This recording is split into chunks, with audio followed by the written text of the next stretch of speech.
আসসালামু আলাইকুম। সলিউশন পাসের পক্ষ থেকে সবাইকে শুভেচ্ছা।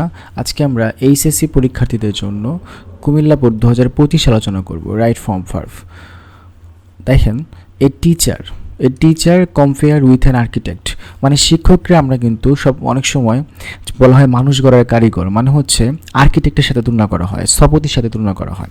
এখন বিষয়টা হচ্ছে এই যে কম্পেয়ার মানে তুলনা করা, তাই না? সো এই ভাবটার একটা সঠিক রূপ আমরা এখানে বসাবো। এখন বিষয়টা হলো আপনাকে জাস্ট খেয়াল করে রাখতে হবে যে আমাদের যে সাবজেক্ট আছে টিচার, এই সাবজেক্ট যদি নিজে কাজ করতে পারে তাহলে হবে অ্যাক্টিভ, আর না করতে পারলে হবে প্যাসিভ। অ্যাক্টিভের ফর্ম হচ্ছে ভার্বের V1 হবে অথবা V2 হবে, কিন্তু প্যাসিভের ফর্ম হচ্ছে, প্যাসিভ বলতে বোঝায় M is R Aja war থেকে M is R Aja were plus ভার্বের V3, মানে হচ্ছে এম ইজ আর অজ ওয়ারের মধ্যে যে কোনো একটা বসবে এবং ভার্বের V3 হবে। এটাকে বলা হয় প্যাসিভ ফর্ম। ওকে, দেখেন এই টিচার হচ্ছে সাবজেক্ট। এখন এই সাবজেক্টটা মানে এই যে কম্পেয়ার তুলনা করা, এই তুলনা করার কাজটাকে টিচার নিজেই করে, মানে টিচার নিজেকে কি আর্কিটেক্টের সাথে তুলনা করে? আসলে তা কিন্তু করে না। আমরা করি যে আমরা বলি যে শিক্ষক মানুষ গড়ার কারিগর, মানে হচ্ছে আমরা শিক্ষককে আর্কিটেক্টের সাথে তুলনা করি। তো যেহেতু টিচার নিজে এখানে কাজটা করতেছে না, আমরা সাধারণ জনগণ করতেছি, নিজে যেহেতু কাজটা করতেছে না টিচার, এই জন্য এটাকে প্যাসিভ ফর্মে নিয়ে আসতে হবে। মানে আমরা এই ভাবটার প্যাসিভ ফর্ম নিয়ে আসবো। প্যাসিভ কীভাবে নিয়ে আসবো? আমরা এখানে M is R Aja war এদের মধ্যে যে কোনো একটা বসাবো আর ভার্বের V3 বসাবো। সো এটাকে V3 যদি আমরা করি তাহলে কম্পেয়ার, তাহলে জাস্ট কী করবো, কম্পেয়ার ডি যোগ করলাম, তাহলে কম্পেয়ার্ড হইলো। ওকে, এখন আমরা এর আগে এম ইজ আর অথবা অজ ওয়ার বসাবো। দেখেন এখানে লেখা আছে এ টিচার, মানে কি সিঙ্গুলার, একজন শিক্ষক। যদি সিঙ্গুলার হয়, সাবজেক্ট যদি সিঙ্গুলার হয় তাহলে ভার্বও সিঙ্গুলার হবে। তাহলে সিঙ্গুলার ভার্ব কে আছে? এম আছে, ইজ আছে, আর হচ্ছে অজ আছে, আর এবং ওয়ার কিন্তু প্লুরাল, তাই না? তাহলে এই তিনটার মধ্যে যে কোনো একটা বসাবো। এম কার সাথে বসে? শুধুই আয়ের সাথে বসে, সো এম এখানে বসবে না। তাহলে এখানে ইজ বসাবো, না হয় ওয়াজ বসাবো। এখন কোনটা বসাবো? এ টিচার ইজ কম্পেয়ার্ড হবে নাকি এ টিচার অজ কম্পেয়ার্ড হবে? কোনটা হবে? বিষয়টা হলো, যেহেতু আমরা এখন একটা বিষয় নিয়ে আলোচনা করতেছি, যে একটা সত্য কথা নিয়ে আলোচনা করতেছি, জেনারেল ট্রুথ, মানে সত্য বিষয়টা আমরা বলতেছি যে টিচার আসলেই মানুষ গড়ার কারিগর। তো সত্য কোনো বিষয় নিয়ে আলোচনা করলে সবসময় প্রেজেন্ট টেন্স হয়, মানে ইজ হবে, আর অতীতের কোনো ঘটনা নিয়ে আলোচনা করলে অজ হবে। তাহলে আমরা যেহেতু সত্যর একটা বিষয় আসতেছে, তাহলে এখানে হবে a teacher is compared with an architect, মানে টিচারকে আর্কিটেক্টের সাথে তুলনা করা হয়। দেখেন, টিচার্স মানে হচ্ছে এখানে কিন্তু প্লুরাল সাবজেক্ট, মানে সকল শিক্ষকদের বোঝাচ্ছে। Teachers call the architects of a nation. দেখেন, একটা জাতির মানে স্থপতি বলা হয়, যেটা আমরা কিছুক্ষণ আগেই বললাম যে টিচারকে জাতি গড়ার কারিগর বলা হয় বা মানুষ গড়ার কারিগর বলা হয়। তো টিচারকে আমরা কি বলি? টিচারদেরকে আমরা বলা হয় যে হচ্ছে এরা জাতি গড়ার কারিগর, জাতি গঠন করে, তাই না? The architects of a nation. Okay, এখন বিষয়টা হলো যে এই যে টিচারকে আমরা যে বলি যে জাতি গড়ার কারিগর, এই কল মানে আমরা কিন্তু বলি, তাই না? তার মানে টিচার নিজেকে বলে না। তো নিজেকে বলতেছে না, তার মানে কি আবার প্যাসিভ হচ্ছে। আর এখন দেখেন তো এখানে টিচার্স আছে, তাহলে আমরা কি ইজ দিব নাকি আর দিব? আমরা অবশ্যই কিন্তু আর দিব, কারণ হচ্ছে টিচার্স প্লুরাল, সাবজেক্ট প্লুরাল হলে ভার্বও প্লুরাল হয়। তাহলে টিচার্স আর কল্ড, এই যে জাস্ট এটার সাথে আমরা ইডি করবো, এই ভাবটার সাথে আমরা ইডি যোগ করবো, মানে V3 হয়ে গেল। তাহলে teachers are called the architects of a nation. এখন দেখেন যে they dash play an important role in order to build a nation, মানে একটা জাতি গঠন করতে, জাতি গঠনের উদ্দেশ্যে, ইন অর্ডার টু মানে উদ্দেশ্য, জাতি গঠন করার উদ্দেশ্যে তারা একটা গুরুত্বপূর্ণ ভূমিকা রাখে। ইম্পর্টেন্ট রোল মানে গুরুত্বপূর্ণ ভূমিকা পালন করে, প্লে মানে ভূমিকা রাখা বা পালন করা।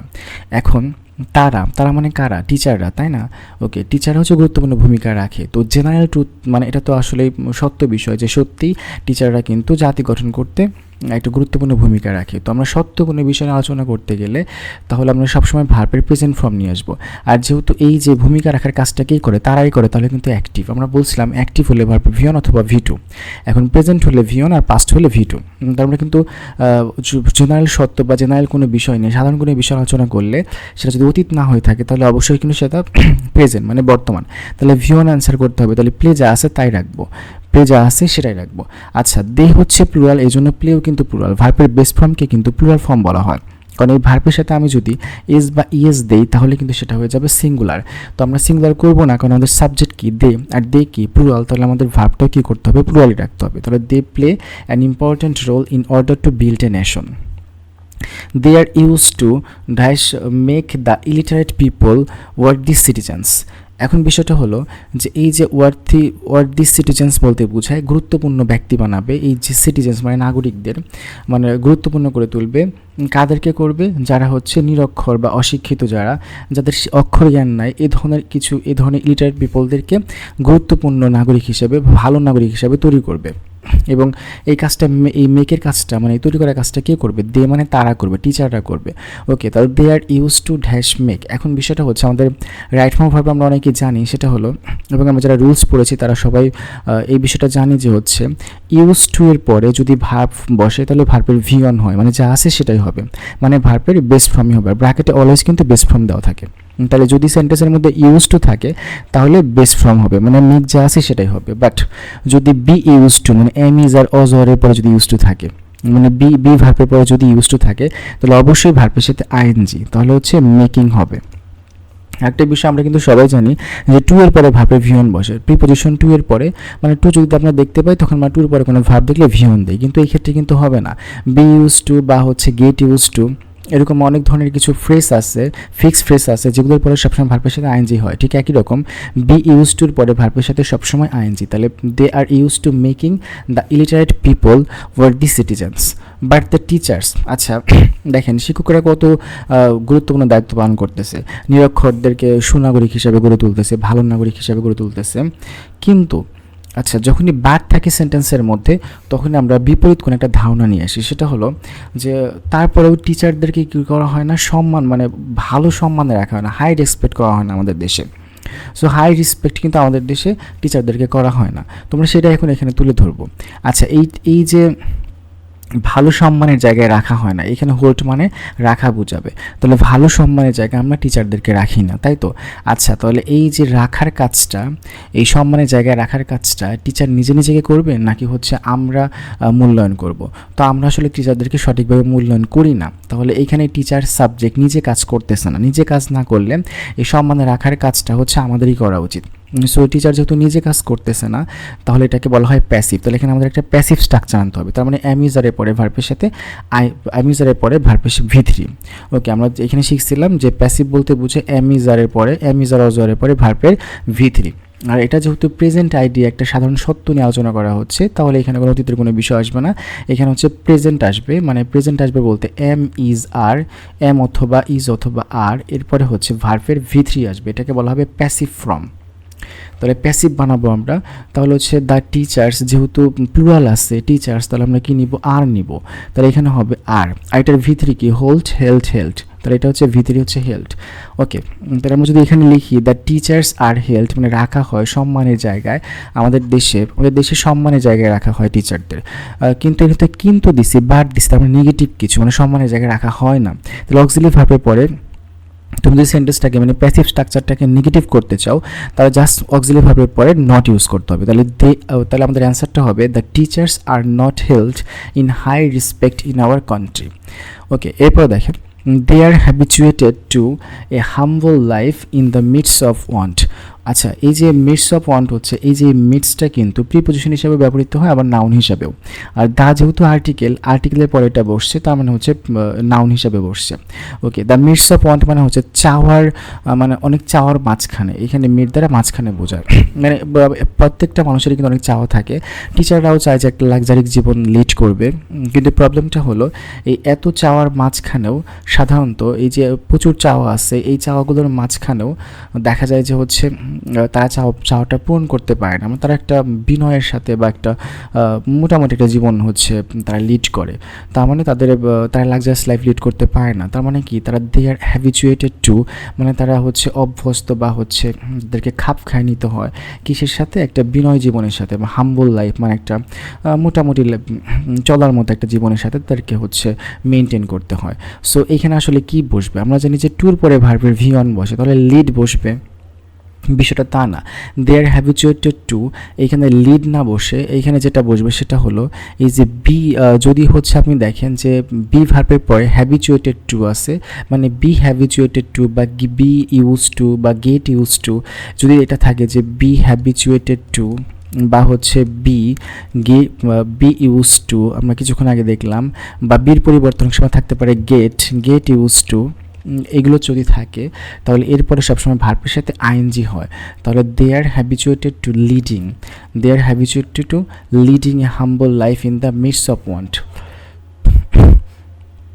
এরপর দেখেন তাহলে they are habituated to leading a humble life in the midst of want, অনেক চাহিদা সত্ত্বেও তারা বিনয়ের জীবনযাপন করে। ওকে, তারপরে দেখেন এত কিছুর পরেও এই যে লাক্সারিয়াস লাইফ পায় না বা ভালো স্যালারি পায় না, তারপরেও টিচাররা কিন্তু স্টিল দেয়, তারপরেও টিচাররা কিন্তু কী করে, শিক্ষার আলো জ্বালিয়ে রাখে। এই যে কিপ মানে কি, রাখা, তাহলে দে হচ্ছে প্লুরাল, তারাই তো জ্বালিয়ে রাখে, তাই না? তাহলে অ্যাক্টিভ, তাহলে এখানে অ্যাক্টিভ হলে কি হয়, ভার্বের ভি1 বা ভি2 হয়। সো আমরা তো পাস্ট করবো না, তাই ভি2 নিব না, যা আছে সেটাই। তাহলে they keep the light of education.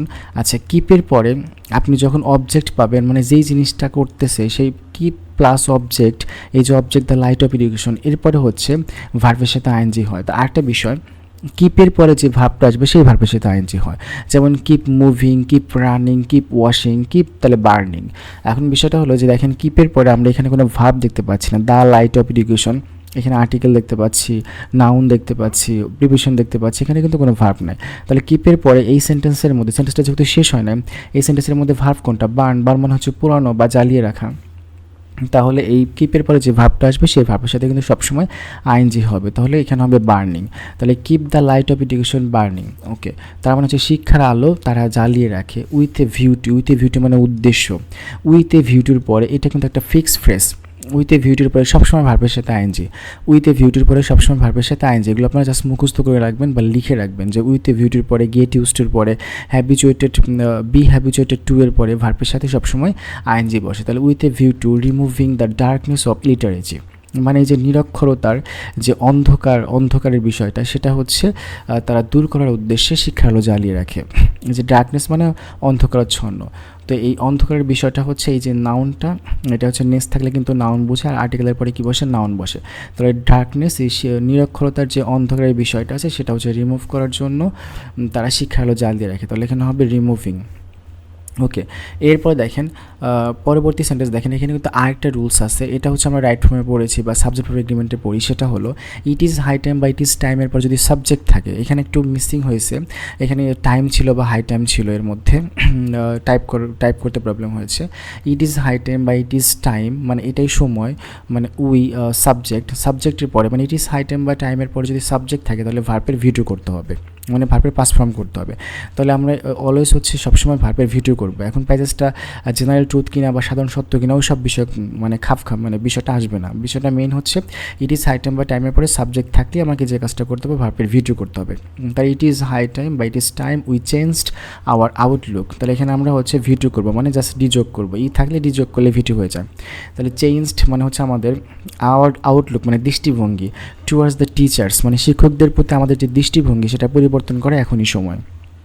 In many developed countries দেখেন অনেক উন্নত দেশে যেটা হয় সেটা হচ্ছে টিচারদেরকে খুব সম্মানের জায়গায় রাখা হয়, তাহলে টিচারদেরকে অনেক সম্মান দেওয়া হয়। তাহলে টিচারদেরকে সম্মান দেয়, তাহলে কিন্তু টিচার নিজেকে সম্মান দেয় না, তারা সম্মান দেয়, জনগণ সম্মান দেয়। সাবজেক্ট নিজে কাজ করতেছে না, তার মানে প্যাসিভ, তাহলে আবার কী করতে হবে, তাহলে একটা অক্সিলারি ভার্ব নিয়ে আসি, ইজ আর এর মধ্যে কোনটা হবে, আর হবে, কারণ এখানে প্লুরাল আছে, সরি ইজ তো হবেই না, ওয়ার বা আর মধ্যে, ওয়ার হচ্ছে পাস্ট আর হচ্ছে প্রেজেন্ট, তো ওয়ার আর এর মধ্যে কোনটা হবে, ওয়ার যদি অতীত হইতো তাহলে আমরা ওয়ার দিতাম, আর যেহেতু আমাদের একটা প্রেজেন্ট সত্য ধারণা, তাহলে সত্য ধারণার ক্ষেত্রে বা জেনারেল ট্রুথের ক্ষেত্রে সবসময় কী হয়, প্রেজেন্ট ফর্ম হয়। তাহলে এটা টিচার্স আর এটা তো প্যাসিভ, কারণ শিক্ষকদেরকে সম্মান দেওয়া হচ্ছে, রেসপেক্ট করা হচ্ছে, টিচার নিজেকে করতেছে না, এই দেওয়ার কাজটা মানুষ করতেছে, অন্য মানুষ করতেছে, সাবজেক্ট নিজে করতেছে না, এই জন্য প্যাসিভ হবে। তাহলে ওয়ার প্লাস ভার্বের V3, তাহলে হচ্ছে আর প্লাস V3, তাহলে টিচার্স আর গিভেন, এখানে জাস্ট এন যদি যোগ করি তাহলে V3 হয়ে গেল। তাহলে teachers are given high respect মানে টিচারদেরকে উচ্চ সম্মান দেওয়া হয়। এই মোস্ট ইম্পর্টেন্ট ট্রুথ, একটা গুরুত্বপূর্ণ সত্য হচ্ছে which we are apt to forget. আচ্ছা, এখানে যে বিষয়টা সেটা হলো যে এখানে অলরেডি একটা ভার্ব আছে, সো একটা ভার্ব থাকলে যখন এটা হচ্ছে অ্যাডজেক্টিভ, একটা ভার্ব থাকলে এটা অ্যাডজেক্টিভ হচ্ছে ফিট বা হচ্ছে উপযুক্ত, মানে এই যে গুরুত্বপূর্ণ সত্য যেটা আমরা হচ্ছে ভুলে যাই, উই আর টু ফরগেট। এখন একটা ভার্ব থাকলে যদি আর একটা ভার্ব বসান তাহলে আমরা সাধারণত ইনফিনিটিভ ব্যবহার করি, মানে 2 + V1 ব্যবহার করি। তাহলে which we are apt to forget এখানে which we are apt to forget মানে হচ্ছে যে জিনিসটা আমরা ভুলে যাই, এই গুরুত্বপূর্ণ সত্যটাই আমরা ভুলে যাই যে is that a teacher can never truly teach. আচ্ছা, একটা গুরুত্বপূর্ণ সত্যটা কি? সত্যটা হলো a teacher can never truly teach মানে ভালোভাবে শিক্ষা দিতে পারবে না যদি না হি স্টিল হিমসেলফ। এখন এই যে হিমসেলফ মানে কি? হিমসেলফ দ্বারা হচ্ছে নিজেকেই বোঝায়, হিকেই বোঝায়, মানে টিচারকেই বোঝানো হচ্ছে যে টিচার ভালোভাবে শিক্ষা দিতে পারবে না যদি না সে যদি মানে নিজেকে শেখাইতেই থাকে। মানে হচ্ছে স্টিল থাকলে এবং অক্সিলারি ভার্ব থাকলে এম ইজ আর অজার থাকলে আপনাকে বিষয়টা বুঝতে হবে যেটা একটা কন্টিনিউয়াস ফর্ম, মানে কোনো কিছু চালাইতেই হবে। তাহলে লার্ন আছে, তাহলে এখানে হি স্টিল লার্নিং হবে, মানে ভার্বের সাথে আইএনজি হবে। কন্টিনিউয়াস বলতে বোঝায় এম ইজ আর অজারের পরে ভার্বের সাথে আইএনজি, এম ইজ আর অজারের পরে ভার্বের সাথে আইএনজি দ্বারা বোঝায় যে কন্টিনিউয়াস ফর্ম। তার মানে হচ্ছে শিক্ষক নিজেকে শেখাইতেই থাকবে। যদি নিজে শিখতে থাকে মানে নিজে যদি বিভিন্ন কিছু শেখে তাহলেই সে কিন্তু ভালো শিক্ষা দিতে পারবে। আর টিচার যদি ভাবে যে না আমার পড়া শেষ হয়ে গেছে আমি আর পড়বো না, তাহলে কিন্তু সে ভালো শিক্ষক হতে পারবে না বা ভালো শিক্ষা দিতে পারবে না, এটাই বোঝানো হয়েছে। দেখেন রবীন্দ্রনাথ অলরেডি একটা কথাও বলেছে এই বিষয়ে, a lamp can never light another lamp unless it dash continue to burn its own flame. Rabindranath said মানে ঠাকুর সেট।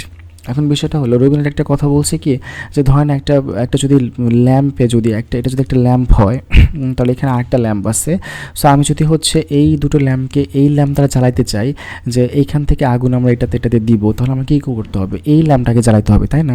আর ল্যাম্পের মধ্যে কি ফিতা থাকে, সেই ফিতাটাও আস্তে আস্তে জ্বলবে, মানে ফিতা বলতে যে ফ্লেমটা থাকে সেটাও কিন্তু আস্তে আস্তে জ্বলবে। এখন বিষয়টা হচ্ছে যে যদি আমরা হচ্ছে এই ল্যাম্পগুলো জ্বালাতে চাই তাহলে আমাকে আগে এই ল্যাম্পটা জ্বালাইতে হবে। তো এটাই বুঝাইছে যে হচ্ছে এই lamp can never light another lamp, মানে অন্য একটা ল্যাম্পকে কখনোই আগুন ধরাতে পারে না, মানে আলো জ্বালাতে পারে না যদি না হচ্ছে সে নিজে না জ্বলে, নিজে না পড়ে।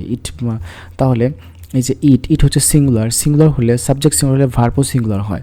তাহলে আমাদের ভার্বটাকে তো এই প্রেজেন্ট ফর্মে রাখতে হবে, মানে যা আছে তাই রাখতে হবে, কিন্তু সিঙ্গুলার করতে হবে। সিঙ্গুলার করে একদমই সহজ, জাস্ট এস বাই এস যোগ করতে হয়। ইটও আছে, শুধু এস যোগ করবো। তাহলে it continues to burn its own flame Thakur said, মানে নিজের শিখা যদি নিজে না জ্বালায় তাহলে অন্য কাউকে জ্বালাতে পারবে না। ওকে, এই হচ্ছে আমাদের আজকের বোর্ড। আপনাদের যদি যারা এইচএসসি পরীক্ষার্থী আছে তাদের যদি ভিডিওটা ভালো লাগে তাহলে সাবস্ক্রাইব করবেন। আর হচ্ছে যদি আপনাদের কোনো থাকে যে আপনি আসলে কোন বোর্ডটা দেখতে চান তাহলে সেটা আমাকে কমেন্ট করে জানাবেন। সো ধন্যবাদ সবাইকে, আজকে এ পর্যন্তই।